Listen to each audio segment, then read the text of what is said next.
ചെങ്ങൈമാരെ പുതിയൊരു വീഡിയോ ആയിട്ട് ഞാൻ വന്നിരിക്കണേ. വൈറ്റമിൻ D3 എഫിഷ്യൻസി പൊതുവേ സൗത്ത് ഇന്ത്യയിലെ ഗേൾസിൽ ലേഡീസിലൊക്കെ 90% കുറവാന്നുള്ള റിപ്പോർട്ടാണ്.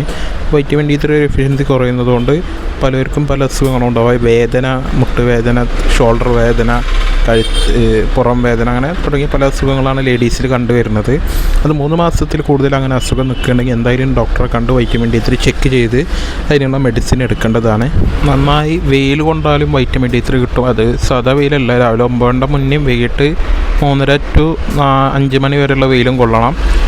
അങ്ങനത്തെ വെയിലിലാണ് വൈറ്റമിൻ D3 ഉള്ളത്. പൊതുവേ ഇപ്പോൾ അത് കൊള്ളാനൊന്നും സമയമില്ല, എല്ലാവരും ഫാസ്റ്റ് ലൈഫ് ആയതുകൊണ്ടാണ് അങ്ങനെ ഒരു പ്രശ്നം വരുന്നത്. അത് പ്രശ്നത്തിന് പരിഹാരമായി ഡോക്ടർമാർ എഴുതുക വൈറ്റമിൻ D3 60,000 Kയും 2,000 Kയുമാണ് എഴുതുക. അത് പൊതുവേ വീക്ക്ലി വൺസാണ് 60,000 വരിക. 2,000 ഡെയിലി കഴിക്കേണ്ടതാണ്. ഇതൊക്കെ ഡോക്ടറെ കൺസൾട്ട് ചെയ്തിട്ട് കറക്റ്റ് ചെക്ക് ചെയ്ത് കഴിക്കേണ്ട മരുന്നുകളാണ്.